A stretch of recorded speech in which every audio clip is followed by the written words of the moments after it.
Hello friends, मी भक्ती नितीन रत्नपारखी. आज आपण इयत्ता 10वीच्या इंग्रजी पुस्तकामधील युनिट नंबर 1मधील सेकंड लेसन पाहणार आहोत. 1.2 an encounter of a special kind म्हणजे विशेष असा, खास असा सामना किंवा भेट. या स्टोरीमध्ये तपन मुखर्जी यांनी त्यांच्या बालपणीमध्ये घडलेला एक इन्सिडेंट दाखवलेला आहे. मोठ्या माकडाकडून बेबी लंगूरला झालेला अटॅक आणि त्यातून लेखकांनी केलेली त्याची सुटका, त्याची मलमपट्टी, कसं त्याला वाचवलं, हा सगळा इन्सिडेंट या लेखामध्ये दिलेला आहे. आणि या इन्सिडेंटमधून लेखकाचं किंवा एक प्राणी मात्र आणि मनुष्य याच्यामधलं बॉन्डिंग कसं घट्ट झालेलं आहे, त्याचा ट्रस्ट, त्याचे कंपॅशन आणि म्युच्युअल अंडरस्टँडिंग कसं वाढलेलं आहे, हे या लेखामध्ये किंवा या लेसनमध्ये त्यांनी सांगितलेलं आहे. तर आपण समोर पुस्तक ठेवून, विद्यार्थी मित्र हो, तुम्ही पुस्तक समोर ठेवून मी तुम्हाला स्पष्टीकरण देते, त्या पद्धतीनं तुम्ही लाईनवर बोट ठेवा. Keep your finger on the line. तर बघूया. My father was a medical professional working for a private company in Raniganj in West Bengal. माझे वडील एका खाजगी कंपनीमध्ये पश्चिम बंगालमधील राणीगंज येथे वैद्यकीय सेवेमध्ये कामाला होते. The officers of the company were housed in individual bungalows inside a large campus. आणि तेथील अधिकारी जे होते एका मोठ्या आवारामध्ये, स्वतंत्र बंगल्यामध्ये कंपनीच्या सर्व ऑफिसर्सची राहण्याची व्यवस्था केलेली होती. Our house was in a corner of a campus. आणि आमचं घर त्या आवाराच्या एका कोपऱ्यामध्ये होतं. The officers club was adjacent म्हणजे नियर बाय किंवा समीप किंवा लगत असं. The officers club was adjacent to the boundary wall of our garden. आणि मग त्या बागेच्या कुंपणाला लागूनच ऑफिसर्सचा क्लब होता. The compound was luxurious. Compound कसं होतं? लक्झरियस म्हणजे सर्व सोयींनी युक्त असं. विथ ग्रीन ग्रास, हिरवळ होती तिथं, कलरफुल फ्लॉवर्स, रंगीबेरंगी फुलं होती, and host of all and majestic trees. आणि अनेक उंच डेरेदार वृक्षांनी तो परिसर अक्षरशः भरलेला होता. The seasonal vegetables in the kitchen garden of the household and the magnificent trees constantly attracted squirrels and many species of birds.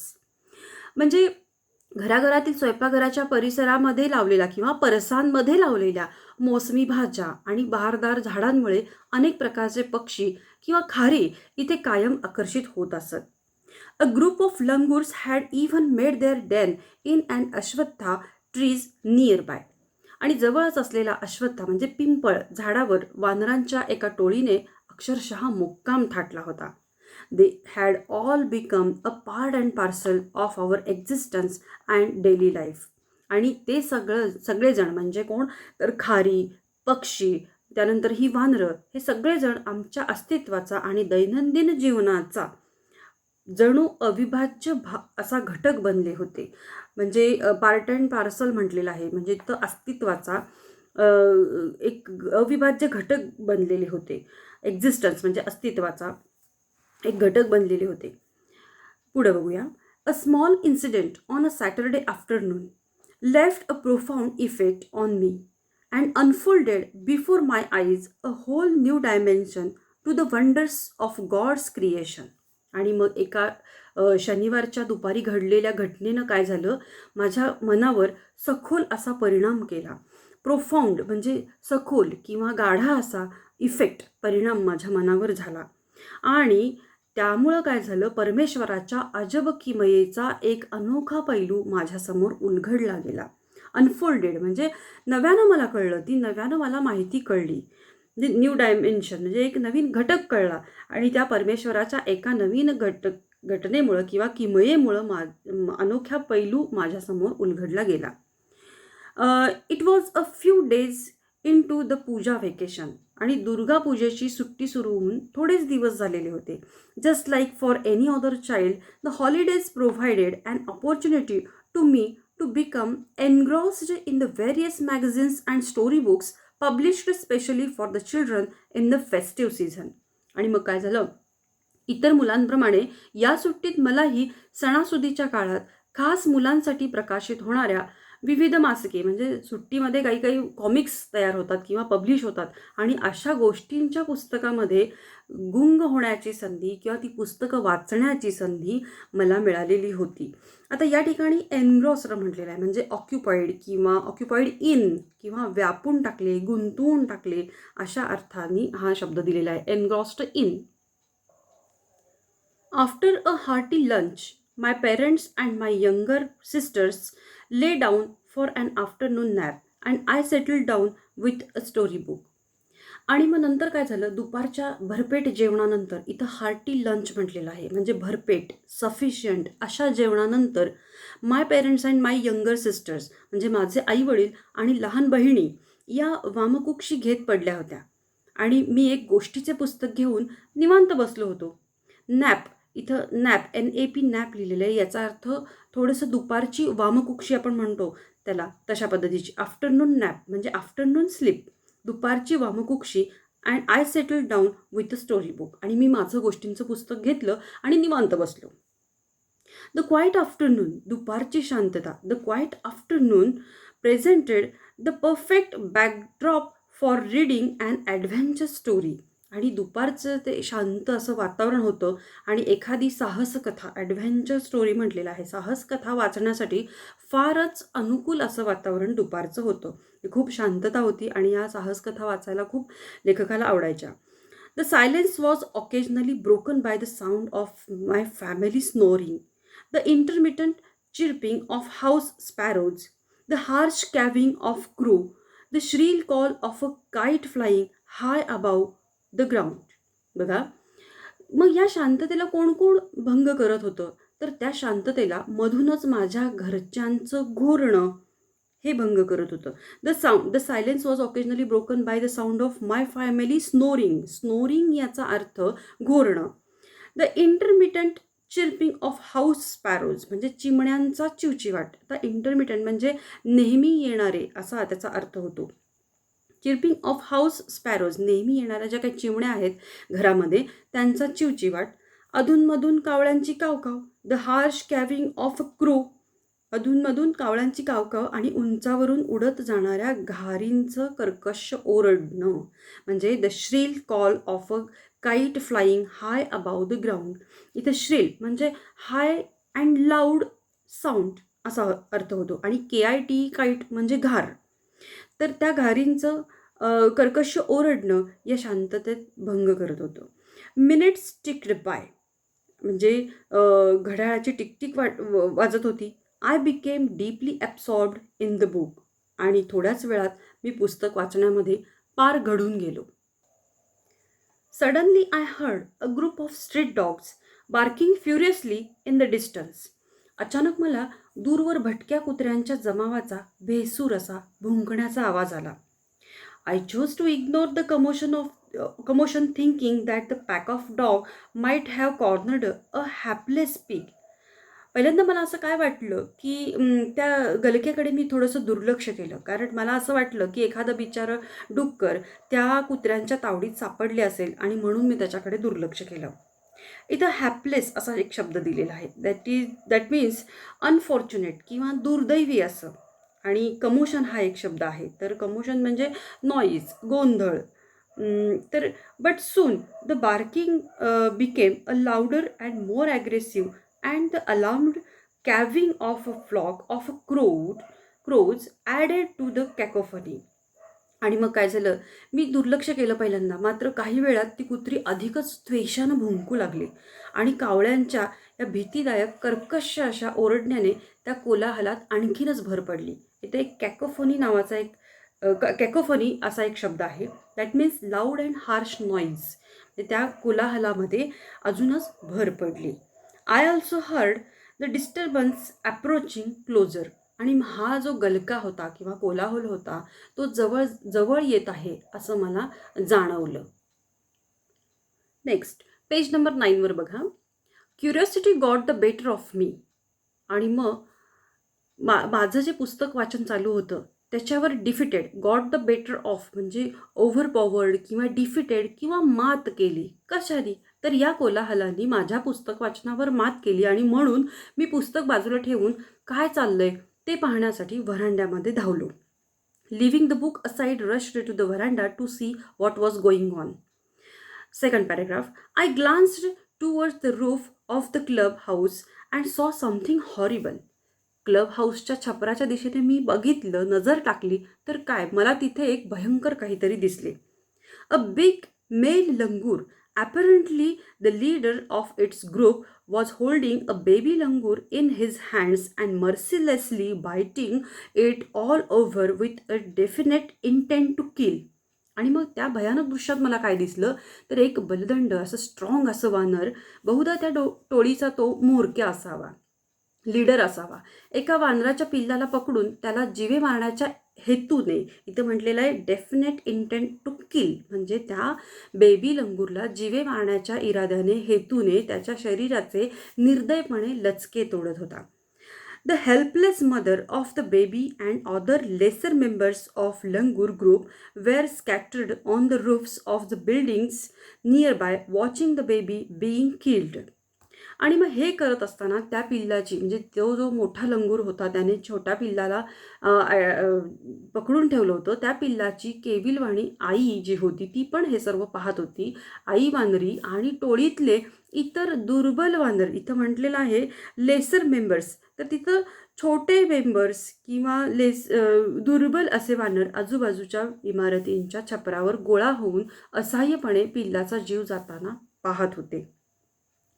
तर I recalled the terrible custom in the animal clan, according to which a dominant male usually does not allow another male baby or adult to survive within its group. मग मला ह्या प्राणी जमातीतील एक रूढी किंवा परंपरा मला आठवली की प्राणी जमातीतील वर्चस्व असणारा एक नर वानर सहसा दुसऱ्या नर वानर पिल्लाला किंवा प्रौढ नराला त्यांच्या टोळीत जगू देत नाही. ही अशी एक भयंकर रूढी आहे आणि त्याची मला इथं आठवण झाली. इथं आय रिकॉल्ड म्हटलेलं आहे, म्हणजे मला याची आठवण झाली. टेरिबल म्हणजे भयानक, अशी भयानक कस्टम म्हणजे प्रथा. क्लान म्हणजे त्या मोठ्या फॅमिलीज ज्या असतात त्या generally, from very large family असा शब्द जो आहे तो क्लान यासाठी. तर त्याच्यामध्ये जे काही नर वानर असतात किंवा डॉमिनंट किंवा लीडर वानर जे असतात ते दुसऱ्या नर पिल्लाला किंवा दुसऱ्या नर वानराला जगू देत नाहीत, टोळीमध्ये थांबू देत नाहीत, अशी एक विचित्र भयंकर अशी परंपरा मला त्या ठिकाणी आठवली. Without losing any time, I gathered a stout stick in one hand and hurled a piece of stone at the marauding langur. आणि मग मी अजिबात वेळ न घालवता मी एक भक्कम काठी हातात घेतली आणि त्वेषाने त्या भक्ष्याच्या मागे लागलेल्या त्या वानराच्या दिशेने एक दगड भिरकावला. हर्ल्ड म्हणजे जोरात भिरकावला, फेकला. मॅराउंडिंग म्हणजे एखादं मोठं जे वानर आहे आत्ता जे लेसनमध्ये दिलेलं आहे ते सर्चिंग फॉर समथिंग, कशाच्या तरी भक्ष्याच्या शोधात असलेलं ते जे मोठं वानर होतं त्याच्या दिशेनं मी तो दगड भिरकावला.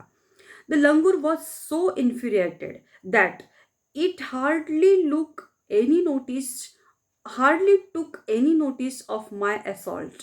आणि तो वानर इतका आक्रमक आणि हिंस्त्र झाला होता की इन्फ्युरिएटेड म्हणजे संतापला होता, फ्युरियस झाला होता, हिंस्त्र झाला होता की माझ्या हल्ल्याने तो जरा पण विचलित झाला नाही, अजिबात हल्ला पण नाही किंवा हल्ला त्यांनी बघितला पण नाही attack. But then I started throwing more stones. मग मी जास्ती दगड किंवा आणखी दगड मारायला सुरुवात केली. The dogs on their part raised their pitch of cry. इकडं कुत्री देखील आणखी जोरात भुंकायला लागलेली होती. Next, the changed circumstances and the sudden unexpected attack from unknown quarters forced the langur to drop the baby from the sloping roof over the veranda. आता इथं द चेंज्ड सर्कमस्टन्सेस म्हणजे अचानक बदललेली परिस्थिती आणि and the sudden unexpected attack म्हणजे अज्ञात ठिकाणाहून आलेला अनपेक्षित हल्ला, फ्रॉम अननोन क्वार्टर्स अनपेक्षित व्यक्तीकडून आलेला हल्ला, forced the langur to drop the baby from the sloping roof over the veranda. त्या अनपेक्षित हल्ल्यामुळे त्या वानराला वरांड्याच्या उतरत्या छपरावर पिल्लाला टाकून पळून जाण्याशिवाय पर्यायच उरला नाही. The baby was listless. आणि आता मात्र त्या मोठ्या वानराच्या तावडीतून सुटल्यानंतर द बेबी वॉज लिस्टलेस म्हणजे अतिशय शक्तिहीन झालं होतं. And appeared to be dead म्हणजे अर्धमेलं पण झालं होतं त्याचं शरीर as its body started to slide down. आणि म्हणून ते निश्चल किंवा अर्धमेलं झालं असल्याकारणानं त्याचे शरीर उतरत्या छपरावरून खाली घसरायला लागले. आणि ते पाहून the excitement of a pack of dog grew manifold at the prospect of a good kill and meal. आणि म्हणून त्या उतरत्या छपरावरून त्याचं शरीर जेव्हा खाली घसरायला लागलं तेव्हा आयती शिकार मिळण्याच्या दिशेनं किंवा आशेनं कुत्र्यांचे घोळके आणखी चेकाळले. म्हणजे इथं एक 2-3 शब्द दिलेले आहेत. लिस्टलेस म्हणजे शक्तिहीन, म्हणजे विदाऊट एनी एनर्जी अशा अर्थाचा शब्द आहे. त्यानंतर स्लाइड डाऊन म्हणजे घरंगळत खाली आलं. त्यानंतर मॅनिफोल्ड म्हणजे वाढत गेलं, मोर अँड मोर वाढत गेलं. प्रॉस्पेक्ट म्हणजे संभाव्य किंवा पुढं दिसणारा जो फ्युचरमध्ये दिसणारा जो बेनिफिट आहे. आता या कुत्र्यांसाठी हे अर्धमेलं झालेलं जे पिलू होतं ते म्हणजे फ्युचर बेनिफिटच होता. आणि म्हणून ते खाली इथं शिकार मिळण्याच्या आशेनं कुत्र्यांचे घोळके आणखीन चेकाळले. कीपिंग द डॉग्स ॲट बे विथ द स्टिक्स. पान नंबर 10 वर बघा. ॲट द बे with the stick I managed to catch hold of baby Langur's tail just as it tipped over the edge of the tiled roof. म्हणजे ते जे निश्चल असं निष्प्राण असं जे पिल्लू होतं ते खाली घरंगळत होतं आणि ते कुत्र्यांच्या घोळका जो चेकाळला होता त्या घोळक्यासाठी हातातल्या काठीने कुत्र्यांना दूर ठेवत मी छपरावरून खाली पडण्याच्या बेतात असलेल्या त्या वानराच्या पिल्लाची शेपूट पकडली. द बेबी ॲपियर्ड इनर्ट म्हणजे पॉवरलेस, निश्चल असं. अँड लाईफलेस म्हणजे निष्प्राण असं. It was indeed a male baby म्हणजे ते खरोखरी एक नर पिल्लू होतं. By this time, my parents and sisters had come out onto the veranda and were witnessing my rescue operation. Some of our neighbors had also gathered in the distance. बघा, by this time आता काय झालं, आतापर्यंतचे सगळं incident सगळेजण पाहत होते, पण आता पाहावे तो माझे आई वडील आणि बहिणी ज्या दुपारची झोप घेत होत्या त्याही वरांड्यामध्ये आल्या आणि माझं जे रेस्क्यू टास्क होतं किंवा बचाव कार्य होतं, रेस्क्यू ऑपरेशन म्हटलेलं आहे इथं, तर ते जे बचाव कार्य होतं तेही पाहायला लागल्या. Some of our neighbours had also gathered in the distance. आमचे काही शेजारीही दूर अंतरावर गोळा झाले आणि तेही माझं हे बचाव कार्य पाहायला लागले. I took the baby langur to our backyard and gently laid him on the floor inside the poultry coop. Poultry coop याचा अर्थ कोंबड्यांचे खुराडे. वानराच्या त्या पिलाला मी आमच्या परसबागेत घेऊन गेलो. बॅकयार्ड म्हणजे परसबाग. आणि त्या कोंबड्याच्या खुराड्यामध्ये कूपमध्ये पोल्ट्री कूपमध्ये अलगदपणे झोपवले. Laid him on the floor जमिनीवर झोपवलं मी त्या. His body was full of deep bite marks and scratched. आणि त्याचे शरीर होतं ते खोल जखमांनी डीप वुंड्स किंवा डीप बाईट मार्क्स म्हटलेलं आहे तर जखमांनी आणि व्रणांनी भरलेलं होतं. स्क्रॅचेस म्हणजे ओरखडे पडले होते त्या शरीरावर असं त्याचं शरीर होतं. Blood was oozing from some of wounds. काही जखमातून भळाभळा रक्तही वाहत होतं. उझिंग म्हटलेलं इथं रक्त उघळत होतं. The baby remained motionless. ते पिल्लू अतिशय निश्चिप असं पडलं होतं. My father provided first aid to clean the wounds and stop the bleeding. आणि माझ्या वडिलांनी प्रथमोपचार करून त्याच्या जखमा स्वच्छ करून घेतल्या आणि त्याच्यातून रक्त व्हायचं जरासं थांबलं. I was relieved to find out that baby was breathing. आणि मला असं वाटलं की त्या पिलाचा श्वासोश्वास थोडासा मंदावला असला तरी अजूनही तो चालू आहे. Even though his breaths were shallow. आणि तो वरवरचा असला तरी मला त्या गोष्टीचं हायसं वाटलं. ते बघून मला खूप हायसं वाटलं. Next, splashes of cold water made the baby stir and after a few shaky attempts he sat up. आणि मग नंतर पाण्याचे हबके मारले. लेखकांनी काय केलं, पाण्याचे हबकारे मारले आणि त्यानंतर पिल्लाला शुद्ध आली आणि धडपडत प्रयत्न करून ते कसेबसे उठून बसले. He was in state of shock. ते थोडंसं मानसिक धक्क्यामध्ये वाटत होतं. भेदरलेलं होतं. And started trembling like a leaf in the wind. वाऱ्यामुळे हलणाऱ्या एखाद्या पानासारखे ते थरथरत होतं. His two little twinkling eyes welled up with the tears and he started to sob with the muffled cry. आणि मग त्याचे दोन चिमुकले लुकलुकते डोळे पाण्याने डबडबले होते. वेल्ड अप म्हणजे पाण्यानं भरले होते आणि वाहत होते. With tears and started to sob आणि दबक्या आवाजामध्ये हुंदके देऊ लागले, ते रडू लागले. अगदी just like a human child would after experiencing trauma. म्हणजे एखाद्या मानसिक धक्का किंवा धसका बसलेल्या एखाद्या माणसाच्या लहान मुलाप्रमाणे ते थरथरत होते. I offered him a peeled banana, which he accepted with his unsteady hand and began talking hesitant bites. आणि मी सोलून दिलेले केळ त्याने थरथरत्या हाताने घेतले आणि बिचकत बिचकत ते खाऊ लागले. My attention was fixed on the revival of the baby langur. वानराच्या त्या पिल्लाच्या प्रकृतीत सुधारणा व्हावी, रिव्हायवल म्हटलेलं आहे. On the revival of a baby langur म्हणजे वानराच्या पिल्लाच्या प्रकृतीमध्ये सुधारणा व्हावी याकडे माझे सर्व लक्ष लागले होते. Suddenly I had an uncanny feeling of being watched. त्याचवेळी माझ्यावर किंवा आपल्यावर कोणीतरी लक्ष ठेवून आहे अशी एक विचित्र जाणीव मला झाली. I turned away from the coop and looked up. मी त्या खुराड्यातून मागे वळून वर पाहिले तर काय, there sat the mother langur on our kitchen roof watching every move I made. आणि तिथं आई वानरी आमच्या स्वयंपाकघराच्या छतावर बसून माझी प्रत्येक हालचाल निरखत होती.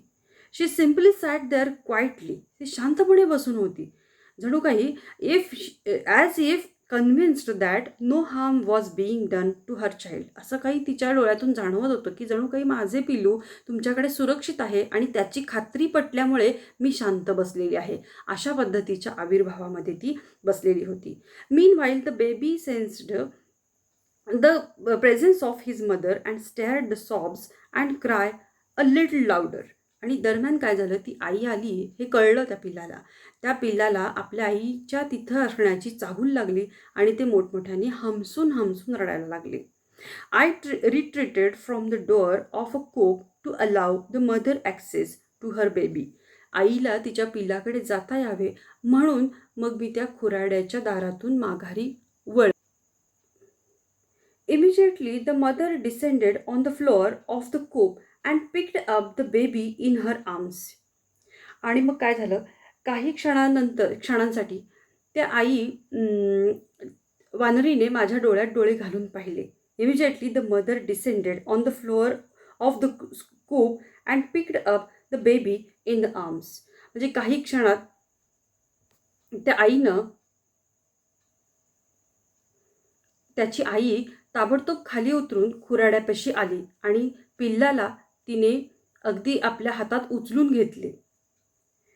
शी gave the baby a thorough body inspection to check his injuries and then cuddled him tightly in her bosom.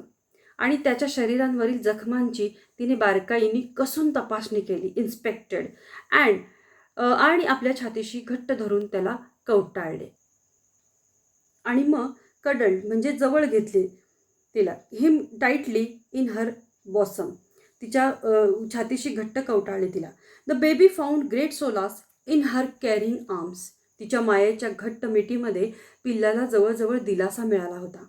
The mother sat still with her baby in her lap for a few minutes. काही मिनिटे त्याला मांडीवर घेऊन आई वानर तशीच बसली.